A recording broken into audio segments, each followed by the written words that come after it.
တင်ဖုန်းက HyperOS မရလည်းပဲ HyperOS upgrade တင်သုံးလို့ရတယ်ဆိုတာသိပြီးပြီလားမသိသေးဘူးဆိုရင်ဒီဗီဒီယိုကိုအဆုံးထိကြည့်လိုက်ပါအရင်ဆုံး Play Store ကိုဝင်လိုက်ပါမယ် Search bar မှာ Mimi OS လို့လိုက်ချလိုက်မယ် Okay ဒီ application မှာဒီ software လေးကိုအရင်ဆုံး download ပြီးတော့ install တင်လိုက်မယ် Okay install တင်ပြီးလို့ရှိရင်ကျွန်တော်တို့ open ကိုနှိပ်လိုက်မယ်ပြီးလို့ရှိရင်ကျွန်တော်ဒီနေရာမှာ update ကိုဝင်ပြီးတော့ဒီဘက် update ဆိုတာလေးကိုနှိပ်လိုက်မယ်ပြီးရင်ဒီဘက်က less update ကိုနှိပ်လိုက်မယ်ဘယ်မှာဆိုရင်လည်းကျွန်တော်ဒီ Glady ဆိုတဲ့ဟာလေးကို HyperOS Glady ဆိုတဲ့ဟာကို update တင်ပြအောင်အရင်ဆုံး check in နှိပ်လိုက်မယ်ပြီးရင် check in ကိုနှိပ်လိုက်မယ် Okay ပြီးလို့ရှိရင်ဒီနေရာမှာ offer ကိုဆွဲပြီးတော့ကျွန်တော်တို့ဒီ global ဆိုတာလေးကိုနှိပ်လိုက်မယ်အခုလိုမျိုးပေါ်လာပြီဆိုလို့ရှိရင်ကျွန်တော်တို့ဒီအောက်က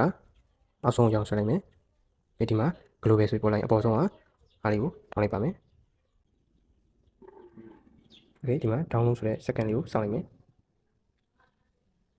ဒီမှာ download now ဆိုတာလေးကိုနှိပ်လိုက်ပါမယ်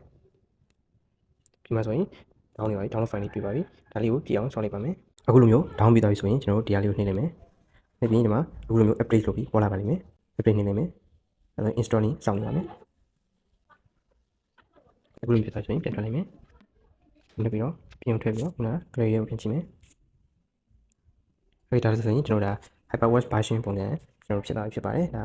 ဒီပုံစံကကျွန်တော် HyperOS version Glady ပုံစံဖြစ်သွားတာဖြစ်ပါတယ်ဒီနေရာမှာ every တင်မှုဆိုရင်ကျွန်တော်ဒီ security ပေါ့နော် HyperOS security ရဲ့ပြီးရင် HyperOS weather ရဲ့ HyperOS theme ရဲ့နောက်တစ်ခုက HyperOS file manager global ရဲ့ပြီးရင် HyperOS Glady ရဲ့ဒီလေးခုကတော့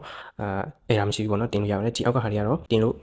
မရရင်မရတာလည်းရှိပါတယ်ဒါကြောင့်အပေါ်ဟာလေးကိုခုနကကျွန်တော်ပြောတဲ့ဟာလေးကိုပဲ every တင်ဖို့ပြောချင်ပါတယ်အားလုံးပဲအဆင်ပြေပါလို့ပြောနေပါတယ်ဒီဗီဒီယိုကတင်တဲ့အသုံးဝင်နေဆိုရင် like and follow နှိပ်ခဲ့ပါ